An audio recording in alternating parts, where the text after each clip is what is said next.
E aí galera, beleza? Olha eu de novo aqui, muito bem.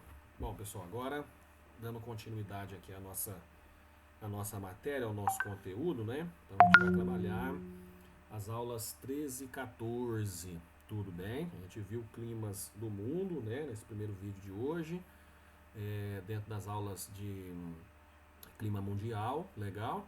E agora a gente continua com geomorfologia mundial, tá? Ou seja, a gente vai pensar um pouquinho o relevo, tá? Mas também vamos considerar aqui alguns agentes internos. Vocês vão perceber que também temos que, para pensar relevo, ou seja, as formas externas, nós temos que pensar a origem, ou seja, as estruturas, belezinha? Então, para a gente, enfim, dar continuidade a esse conteúdo tão importante da geografia física, né? A gente vem trabalhando isso aí já desde o início do ano, enfim, para poder tentar, né, a gente tentar envolver o máximo possível, contemplar o máximo possível desses conteúdos de geografia física, e como eu tenho dito para vocês, são conteúdos importantíssimos e sempre presentes em vestibulares, beleza? Muito bem, então, geomorfologia. A geomorfologia, pessoal, ela é a ciência, é o ramo da ciência que se dedica a compreender os processos que modelam o relevo, que formam, que esculpem o relevo, beleza? Isso é muito importante a gente perceber, tá? Então, a modelagem, né? O esculpir ao longo do tempo geológico é o objeto da geomorfologia. A geologia, por outro lado, estuda o interior. Ela estuda as estruturas, né? Aqueles movimentos, aqueles fenômenos físicos que ocorrem no interior, dão origem e estruturam, portanto, o relevo. A partir do que ocorre no interior, as forças endógenas, né, ou internas, nós temos a atuação das forças externas que esculpem, ou seja, que modelam o relevo. Belezinha? Então isso é muito importante a gente perceber, tá? Bom, geomorfologia avançando. Primeiro, pessoal, como eu estou comentando com vocês, a gente tem que entender a origem das estruturas de relevo, tá? Então essa origem, ela parte das forças endógenas ou internas, tá? Vocês podem encontrar os dois termos. Deixa eu ver na apostila. Na apostila ele dá agentes endógenos, né? Forças endógenas, agentes endógenos ou internos. É a mesma coisa. Então são forças, eventos, agentes, fenômenos físicos que dão origem às estruturas de relevo, beleza? Então eles trazem, por exemplo, o material magmático até a superfície, né? Elas atuam de dentro para fora, beleza? Isso é muito importante. Quais são? O tectonismo, o movimento entre as placas tectônicas, o vulcanismo, que é a ascensão do material magmático, e os chamados abalos sísmicos. Os abalos sísmicos, eles resultam do tectonismo e do vulcanismo. Legal? Então, abalo sísmico nós chamamos popularmente de terremoto, né? Mas tem o terremoto e tem o maremoto. Eles provêm das duas forças anteriores, ou seja, o movimento entre placas tectônicas e a atividade vulcânica, beleza? Então, repito, forças estruturantes, né? Forças que vêm de dentro para fora, do interior do nosso planeta. A gente vai lembrar aqui uma série de fenômenos super importantes, tá? Bom, avançando, pessoal. A gente vai começar pelo tectonismo. O que é o tectonismo? O tectonismo é o movimento das placas tectônicas, legal? E seus resultados, né? Suas resultantes. O tectonismo, pessoal, ele provém de um fenômeno chamado correntes de convecção. Tá? O que são as correntes de convecção ou correntes magmáticas, como eu coloco aqui, tá? Correntes de convecção ou correntes magmáticas. A gente tem que lembrar que a estrutura da Terra, de forma muito simples, né? Ela é dada por três grandes estruturas, tá? O núcleo, ok? O manto e a crosta, tá? Então o núcleo, que é dividido em núcleo interno, núcleo externo, né? O manto superior, manto inferior e a crosta, legal? É no manto que nós temos o material fluido. O que significa isso? Significa que no manto nós temos rocha fundida, ok? Rocha derretida, material fluido. E elevadas temperaturas, quanto maior a profundidade, ou seja, quanto mais próximo do núcleo da Terra, maiores são as temperaturas, belezinha? Lembre que a Terra está esfriando de fora para dentro, né? Então, quanto mais interior, maiores são as temperaturas, tá? Bom, então o que a gente tem que entender aqui? Esse material magmático, portanto, fluido, que tem movimento, ele ascende, ele vem de camadas mais profundas para mais próximo da superfície.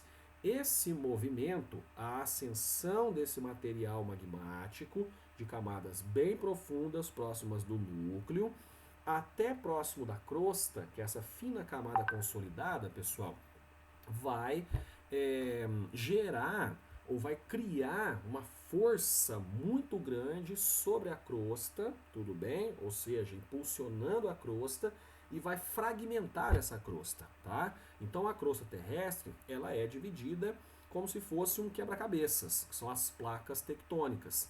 E as correntes de convecção forçam as placas tectônicas de baixo para cima, do interior para a superfície, formando um movimento, tudo bem, cíclico, tá? Chamado de correntes de convecção, beleza? Isso é muito importante a gente perceber, tá? Bom, as correntes de convecção, as correntes magmáticas, na medida em que elas forçam as placas tectônicas, elas promovem movimentos nessas placas tectônicas, legal? E aí nós temos basicamente 3 tipos de movimentos, né? Um deles, que é chamado convergente, que é quando as placas se unem, elas se empurram, tá? São divididos em 2 tipos, né? Você tem, por exemplo, movimentos convergentes entre placas de densidades diferentes. Aí o que acontece? A placa mais densa vai por baixo e a menos densa ela dobra, ela enruga. É o que está mostrando essa primeira imagem aqui, tá? Então você tem, ó, essa placa, ela vai por baixo, ela é mais densa, normalmente é a placa oceânica, tá? E a placa continental, ela é menos densa, ela vai se dobrando, ela vai se enrugando, né? Formando cadeias montanhosas. Um ótimo exemplo, né, desse tipo de movimento, com diferentes densidades entre placas, é a Cordilheira dos Andes, beleza?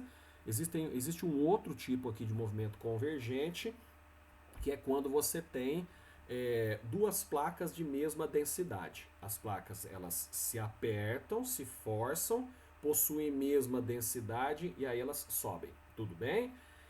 Bom, termos técnicos, né?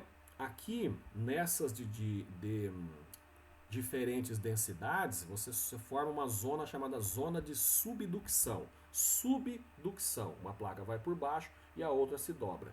Nas placas de densidades iguais, né, você tem a chamada zona de obducção. O que é a zona de obducção? As duas sobem, beleza? Isso é típico, por exemplo, lá do Himalaia, tá? Bom, o outro tipo de movimento está aqui, é o divergente. As placas se afastam, tá? Na medida em que elas se afastam, esse espaço é preenchido por magma. Como esse processo ele é constante ao longo de milhões e milhões de anos, portanto, você tem também a formação de cadeias montanhosas. Isso está acontecendo, por exemplo, nas dorsais meso-oceânicas, né? As grandes cadeias montanhosas aí nos oceanos, beleza? E o terceiro tipo é chamado transformante, né? Transformante é o deslizamento, as placas deslizam lateralmente, tá? Normalmente são os terremotos mais violentos, tá? Normalmente, não necessariamente, mas normalmente a liberação de energia aqui é muito grande, né? Quando você tem esse tipo de movimento, beleza? Por exemplo, esse terremoto que aconteceu no Haiti em 2010, ele foi causado por um movimento transformante. A falha de San Andreas, né, de Santo André, lá na Califórnia, é um movimento transformante também, beleza? Então esses são os tipos de movimentos. Por que a gente tem que lembrar desses tipos de movimentos, pessoal? Ora, porque eles resultam da interação entre as placas tectônicas. E são estes movimentos, essa interação entre placas tectônicas que gera diferentes estruturas de relevo através desses 2 fenômenos, a epirogênese e a orogênese, beleza?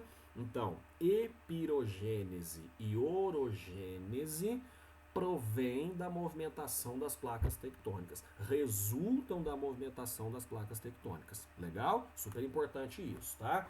Epirogênese são movimentos verticais. Legal? As placas tectônicas se movimentam e aí você tem movimentos verticais, tá?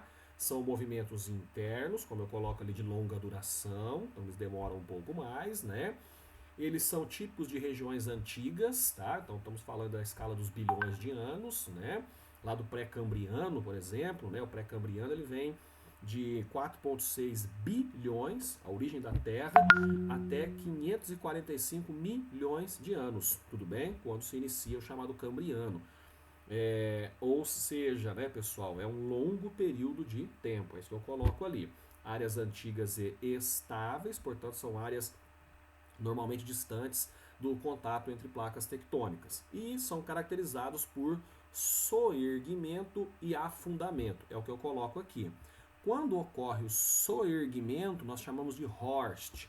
Aqui ficou pequenininho, tá? Mas é Horst, H-O-R-S-T, beleza? Então, quando ocorre o soerguimento, denominamos Horst. Quando ocorre o afundamento, chamamos Graben, ok? Graben, G-R-A-B-E-M, Graben, tá? Então, soerguimento, afundamento, beleza? Bom, o outro resultado da interação entre placas tectônicas é chamado de orogênese, quando você tem forças laterais, tudo bem? Movimentos horizontais, tá? Então, são movimentos de curta duração. Esses movimentos estão ligados, pessoal, às áreas de contato entre placas tectônicas, isso é muito importante, tá? E eles formam dobras ou dobramentos e falhas geológicas, beleza? Então aqui eu trago exemplos, né? Então, ó, são forças laterais, né? Como se estivesse empurrando, né? Fazendo esse tipo de força. E aí você tem os dobramentos, tá? As áreas elevadas dos dobramentos nós chamamos antisinclinais, beleza? As áreas afundadas, digamos assim, as áreas baixas, são chamadas sinclinais. Olha um exemplo aqui, ó. Isso é uma estrutura, beleza? Aqui nós tivemos essa força lateral, tudo bem? Isso é muito importante, tá? E o outro resultado são as falhas. É quando você tem uma estrutura rochosa mais densa, né? Que ao invés dela se dobrar, ela se rompe, tá? E quando ela se rompe, ela promove o falhamento, né? Aqui você tem mais ou menos a ideia, né? Então, ó, percebam as camadas, né? Elas se desencontram. Por quê? Porque essa força lateral fez com que elas se deslocassem, beleza? Isso é importante, tá? Bom, então, epirogênese e orogênese resultam do movimento entre as placas tectônicas, tá? A epirogênese ela é mais lenta, a orogênese ela é mais recente, tá? Então, orogênese, pessoal, ela está ligada aos dobramentos, né, aos falhamentos, regiões de contato entre placas tectônicas. Isso é muito importante, tá? Bom, um detalhe que está me ocorrendo aqui, que você pode encontrar, por exemplo, no Brasil, né, dentro de algumas classificações geológicas, ele fala assim, cinturão orogenético, tudo bem? Significa a origem daquela estrutura de relevo. Por exemplo, aqui na faixa litorânea, chamada Serra do Mar, é um cinturão orogenético. Everton, mas essa é uma área de formação antiga, concordo. Então a orogênese aconteceu lá na origem dessa estrutura, ela não ocorre mais. Legal? Cinturão orogenético, então vem da origem da estrutura de relevo. Vocês podem encontrar esse termo aí, tá? Em algum momento, beleza? Bom, avançando aqui, o vulcanismo. O vulcanismo, tranquilo, né? A ascensão do material magmático, está sempre ligado às áreas... Não sempre, né? O melhor.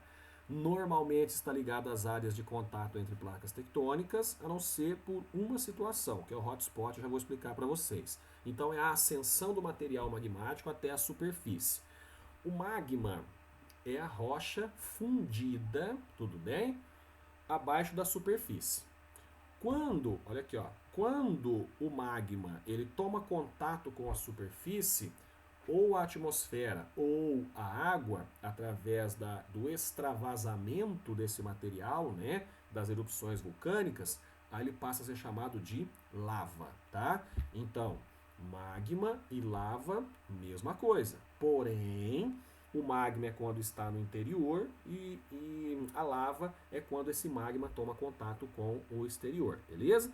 Ele, obviamente, ele altera a sua composição físico-química, né? Então, no exterior, ele se liquefaz, tá? Quando toma contato, repito, tanto com a água quanto com a superfície, tá? Bom, então essa é a ideia de vulcanismo. Percebam aqui, ó, o padrão, a normalidade é quando acontece em contato entre entre placas tectônicas, né? Então isso vai promover a ruptura, né? São áreas de intensa pressão, de intensa temperatura, né? Então você tem a ruptura da estrutura rochosa, abrem-se canais e esse material magmático ele chega até a superfície.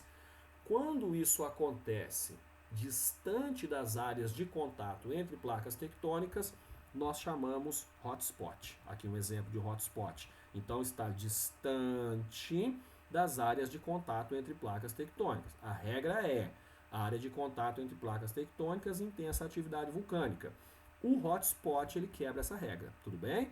O hotspot é quando se abre um canal, ok, que traz o magma até próximo da superfície e ativa o vulcanismo, beleza? Exemplos: o Havaí. O Havaí ele está no meio do Pacífico, distante do círculo de fogo do Pacífico que está nas suas bordas, ok? Então ali você tem o hotspot. Outro exemplo de hotspot é Yellowstone, lá nos Estados Unidos, tudo bem? Ele está distante, lá na terra do Zé Colmeia, digamos assim, ele está distante, tá, da área de contato entre as placas tectônicas. Agora tem uma exceção da exceção, que é muito interessante, que é a Islândia. A Islândia, pessoal, é um hotspot que coincide com a área de contato entre placa tectônica, né?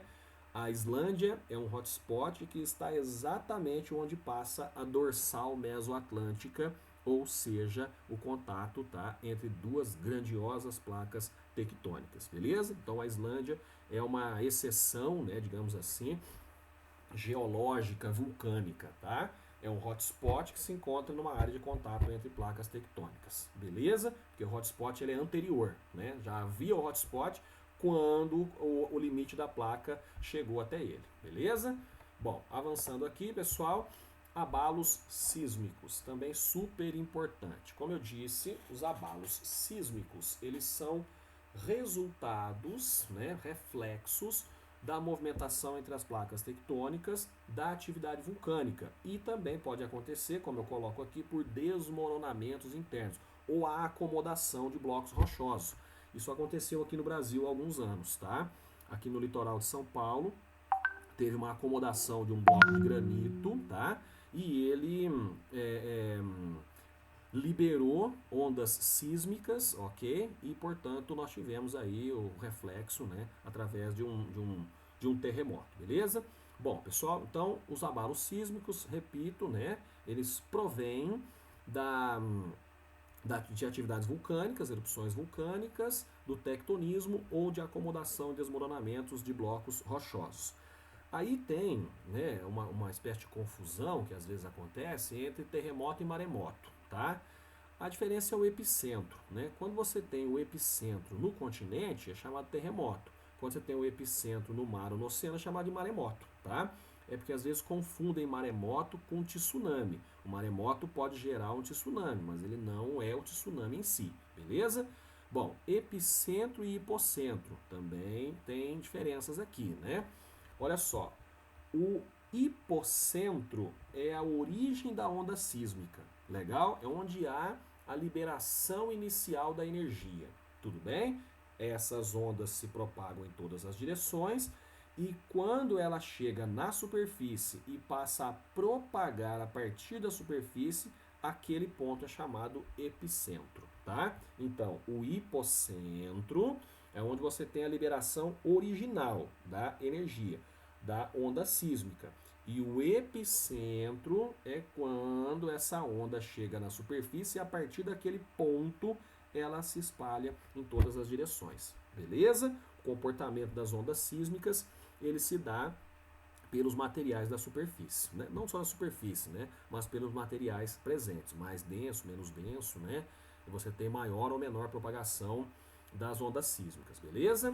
Bom, abalos. Aqui eu trago uma forma de ilustrar a famosa escala Richter, tudo bem? Ela tem uma lógica matemática aqui que não nos cabe pensar nesse momento, tá? Mas de qualquer forma é a escala que mede os terremotos, tá? Mede principalmente através dos danos causados. Aqui, pessoal, a formação do tsunami, como eu comentei com vocês, né? Então você tem a liberação ou um terremoto, né? A liberação da energia da onda sísmica, ele altera a coluna d'água, né? Essa onda sísmica, ela chega até a coluna d'água e aí você tem uma onda que é uma onda longa, tá? Essa é a característica do tsunami, ele é uma onda longa, tá? Portanto, grande volume de água, por isso que ela causa grandes estragos, né? E é lá porque que a água ela retrocede, é um sinal de tsunami, né? Se você estiver lá na praia e o mar voltar, ok? É melhor correr. Por quê? Porque na medida em que a onda se eleva, ela traz essa água, tudo bem? Ela puxa essa água, digamos assim, né? A gente chama de aspira, né?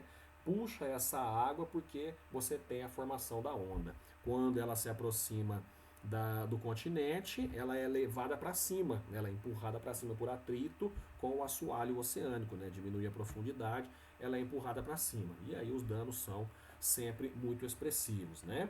Aqui eu coloco um exemplo, né, da abrangência, ó. Aqui nós tivemos um tremor, né, próximo ao Japão de 8,9, ela chega até a América do Sul, América do Norte, Austrália, né? Então ela vai passar por todo o oceano.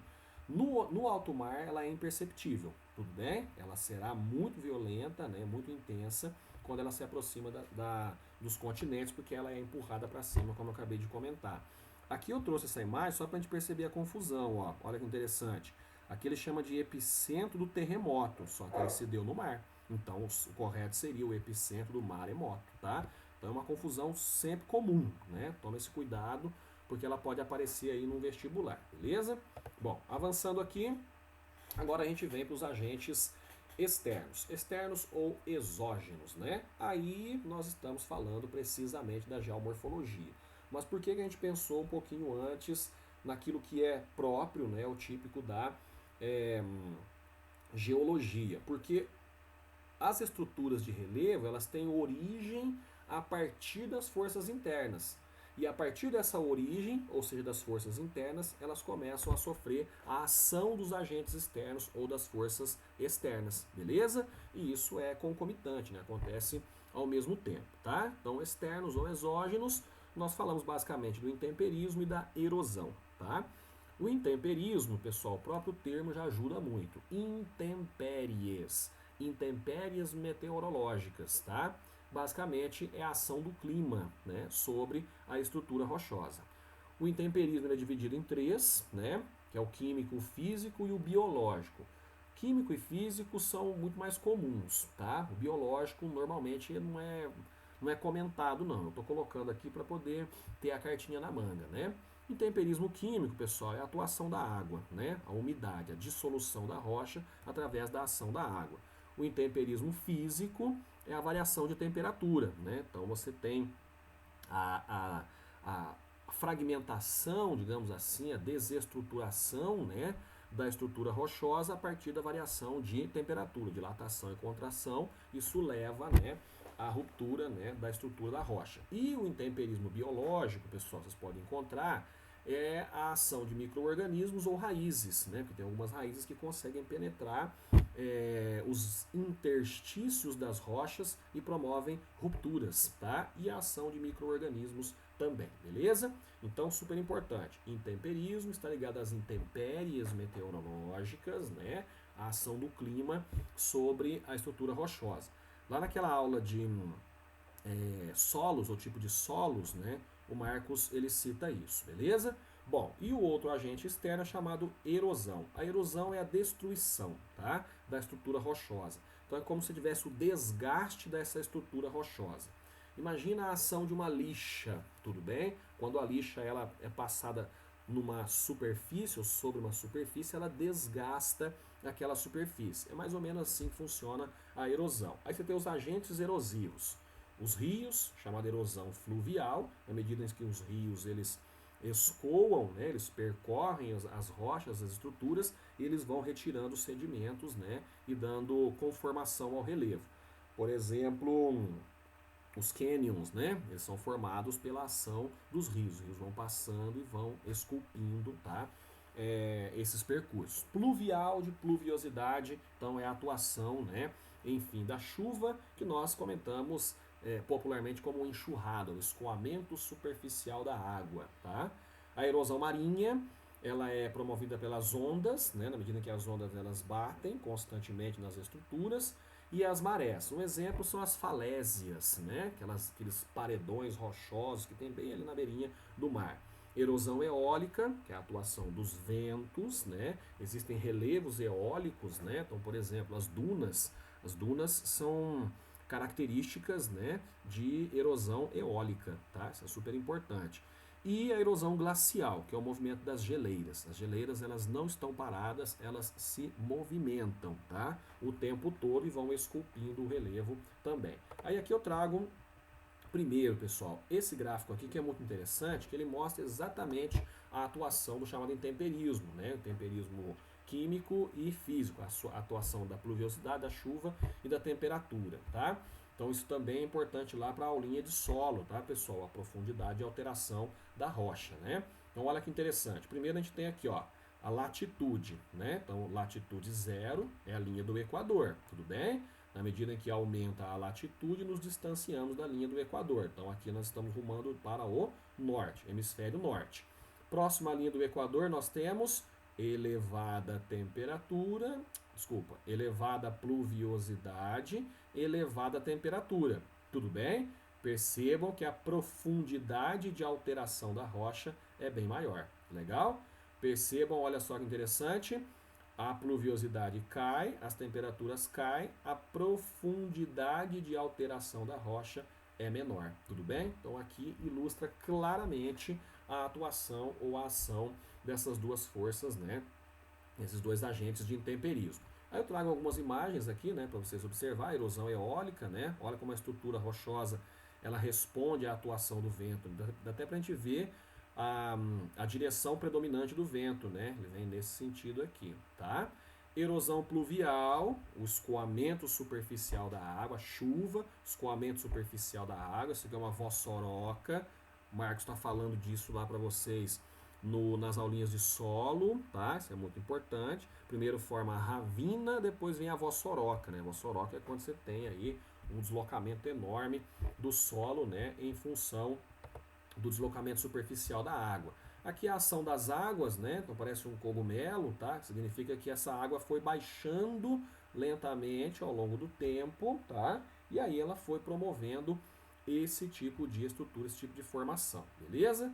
Aqui a ação das ondas, né? Esse buracão aqui ele foi formado, esse paredão, né? Esse buracão aqui eles foram formados a partir da atuação das ondas e das marés. E aqui as geleiras, né? Então esse é o movimento de uma geleira, ó, como é que ela vem num vale, tá? Esculpindo esse vale, tá? E isso é um típico relevo glacial, né? Uma forma de relevo oriunda, tá? Da erosão glacial, chamado fiord, né? Esses fiordes, isso aqui está na Finlândia, se não me engano, tá? Essa imagem aqui é da Finlândia, se não me engano, não lembro o nome do fiord.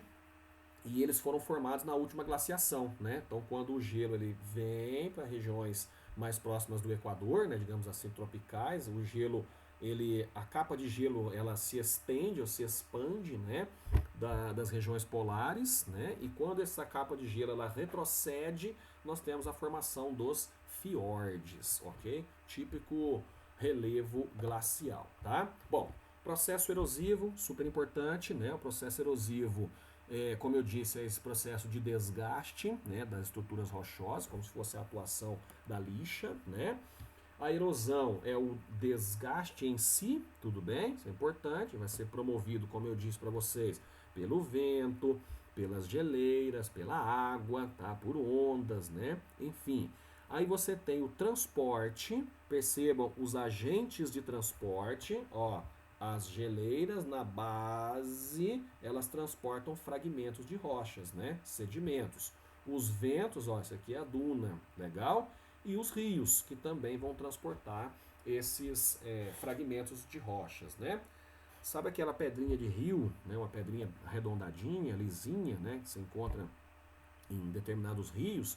Elas são redondinhas e lisinhas daquele jeito que elas estão rolando junto com a água há muito tempo. E aí elas vão tomando essa forma arredondada. Quanto mais próxima, né, de uma esfera, mais tempo ela está, ou por mais tempo ela está rodando junto com a água, beleza? E aí você tem a sedimentação, né? A sedimentação, que é a deposição dos sedimentos, que vão constituir camadas, legal? Ou seja, ao longo do tempo, diferentes composições levam à formação das chamadas rochas sedimentares, que são caracterizadas por camadas, legal? Bom, então esse é o processo erosivo, né, ou ciclo erosivo. Você tem os agentes de erosão, foi isso que eu citei, os agentes de transporte e a sedimentação. Aqui ele mostra, ó, na margem dos continentes, né, as plataformas continentais, por exemplo, tá? O delta, ó, aqui é um delta, o delta de um rio, aqui é outro delta de um rio, né, onde você tem a deposição desses sedimentos, legal? Bom,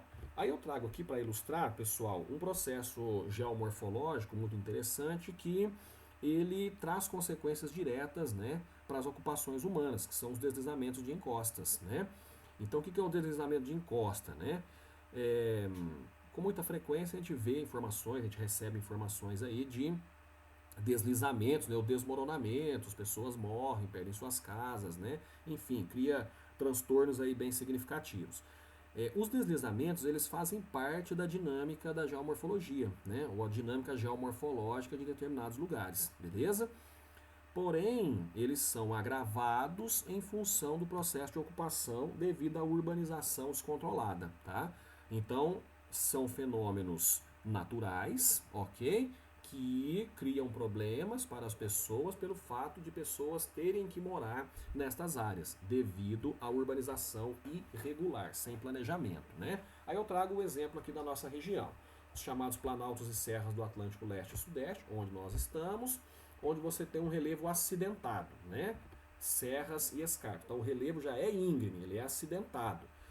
Com chuvas concentradas durante o verão. Então você tem, vai juntando as coisas, um relevo muito íngreme e chuva ou muita chuva num determinado período do ano. Legal? Típico de regime tropical.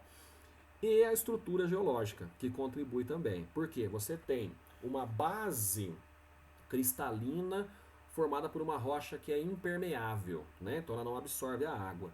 E a cobertura é sedimentar, tudo bem? Que vai absorver como uma esponja essa água. Então junte as coisas.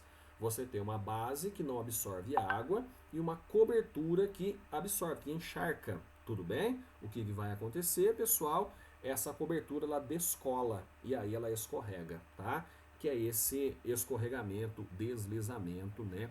Ou deslocamento superficial de massa, beleza? Então é por isso que acontece esse tipo de situação. Legal? Isso é muito importante, tá? Você tem uma cobertura sedimentar que encharca, satura e descola da rocha, legal? E aí ela vai descer, né? Enfim, criando esse tipo de problema, beleza? Então esse aqui eu trouxe para poder ilustrar, né? Como que nós podemos pensar a geomorfologia, né? Dentro daquilo que nos influencia diretamente. Bom, pessoal, para fechar, aí são as chamadas unidades geomorfológicas, né? Enfim, os tipos de formas de relevo, né, que nós vamos encontrar, beleza? Então nós temos, pessoal, os dobramentos modernos, né, que são as chamadas cadeias montanhosas, os planaltos e as planícies. Todos eles estão ligados às forças internas que dão origem, tá? E as externas que modelam, tudo bem? Então são formas de relevo, unidades geomorfológicas provenientes de forças internas, modeladas pelas forças externas. Belezinha? Isso é super importante. Cadeias montanhosas, dobramentos modernos, né? São chamados modernos ou formações recentes porque, olha só, são bem jovens, né?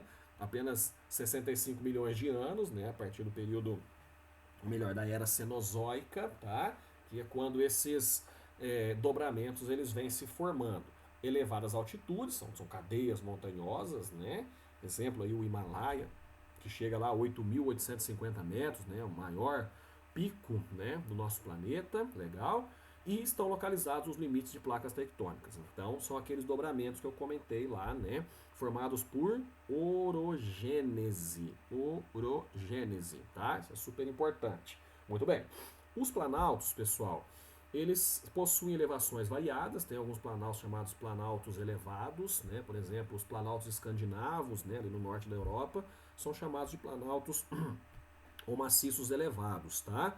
Mas eles também podem ter altitudes mais próximas das planícies, legal? O que caracteriza essencialmente o planalto é o predomínio da erosão sobre a sedimentação. Então você tem o predomínio de processos erosivos. Legal? Isso é muito importante, tá? Enquanto nas planícies você tem o predomínio de processos de sedimentação, deposição e sedimentos. Beleza?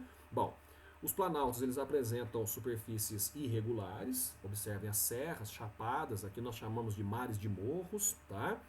E eles são delimitados por áreas rebaixadas. Então, os limites dos planaltos, eles são normalmente rebaixados. Aqui no estado de São Paulo é muito comum, o vestibular costuma cobrar, são as chamadas zonas de cuestas, né? As cuestas são esses limites dos planaltos, né? Nesse caso o planalto sedimentar, que caracteriza parte do estado de São Paulo, beleza? Aí você tem três tipos, tectônicos, vulcânicos e planaltos de erosão. Os planaltos tectônicos, pessoal, são planaltos formados por soerguimento e afundamento, né? Como nós vimos, tá? Esses movimentos ligados à chamada epirogênese. Planaltos vulcânicos são formados por derramamentos vulcânicos e os planaltos de erosão são os mais comuns, né?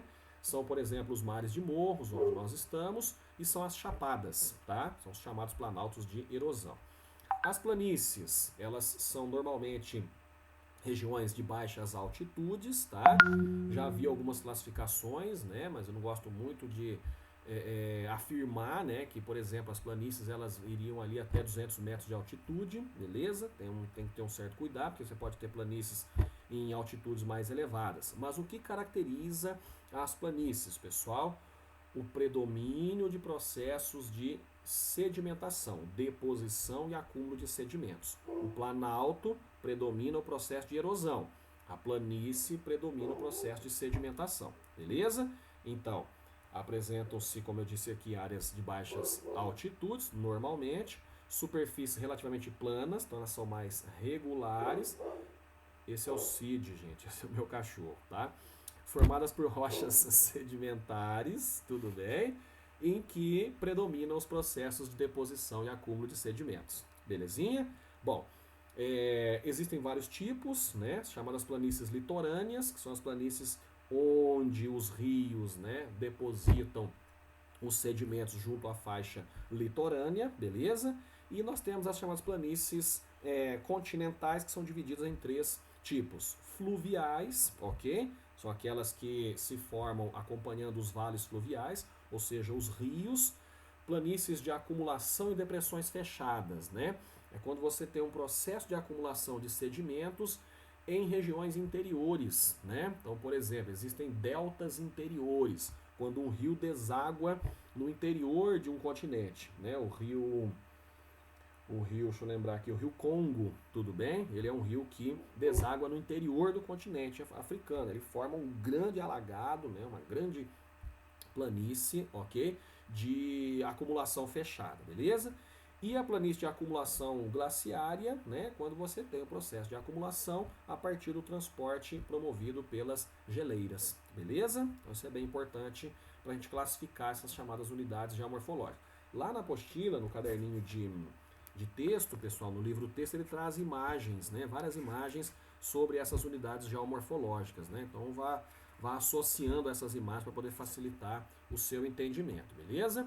Bom, para poder fechar, eu trouxe dois mapas para a gente poder, enfim, visualizar isso que a gente acabou de conversar. Então, nós temos aqui o planisfério físico, né? E a gente consegue perceber pela altitude, legal? Então, aqui, ó, as regiões mais próximas do verde são planícies, né? São regiões baixas, tá? Então, olha aqui, ó, a grande planície amazônica, por exemplo, as grandes planícies aqui do leste europeu, tá? Super importantes, né? Enfim, ó, aqui as planícies no sudeste da China, beleza? Aqui no Ganges, ó, o Vale do Ganges, tá? As planícies costeiras, ó como é que o verdinho ele acompanha sempre a faixa litorânea, né? Então, mais baixas e planas. Os planaltos são essas regiões intermediárias aqui, ó. Então você vem aqui algo próximo a 600 metros, mais ou menos, né? Até aqui algo próximo a 1.800, 2.000 metros, beleza? Então esses são os planaltos. Olha só, o Grande Planalto brasileiro, super importante. Aqui o continente africano, né, ele é composto predominantemente por planaltos, tá? Aqui, pessoal, cadê? Ó, Planalto do Deccan, né? Aqui na, na Índia, legal. Aqui se chama Platô Tibetano, né? Ele já apresenta altitudes mais elevadas, porque ele está bem mais próximo da cordilheira do Himalaia, tá? E as grandes formações montanhosas, né? Acima de 4.000 metros, 3.000 a 4.800, até os picos, né? Onde você tem altitudes que superam 5.000, 6.000, né? Até, como eu disse, fugiu o nome, acabei de comentar. O mais alto, o Everest, né, com 8.850 metros. É alto pra caramba, beleza? Então aqui, por exemplo, o Himalaia, Cordilheira dos Andes, rochosas, né? Enfim, as regiões com elevadas altitudes. E aí eu trago um outro mapinha aqui, que é da Europa, que fica mais fácil da gente perceber. Perceba, ele vai apresentar basicamente a mesma graduação de cores, né? Quanto mais próximo do verde, áreas baixas. A Europa é predominantemente formada por planícies, ó, grande planície germano-polonesa. Aqui, ó, cadê? Na planície central, né? Super importante. Essas mais em bege, esse amarelinho, nós já temos os planaltos, tá? Aqui a meseta espanhola, por exemplo, ó, aqui já tem um planalto que é mais baixo. Aqueles que eu comentei com vocês, ó, aqui são chamados os planaltos elevados, né? Eles chamam de Alpes escandinavos, e as regiões montanhosas, no caso, que ficam aqui mais ao sul da Europa, Alpes, né? Apeninos, Balcãs, tudo bem? O Cáucaso, né? Pirineus, que já são regiões de instabilidade geológica, instabilidade tectônica, ou seja, já vai ter terremoto e vulcões nessas regiões, beleza? Tudo bem, pessoal? Então, né, espero que eu tenha conseguido explicar minimamente esse conteúdo, ele é super importante, tá? É uma aulinha mais longa mesmo, tudo bem? Mas a gente precisa para poder avançar com o conteúdo, tá? Qualquer dúvida, eu estou à disposição, beleza? Valeu, cuidem-se, tudo de bom, saudade de vocês. Logo, logo estaremos juntos, hein? Grande abraço.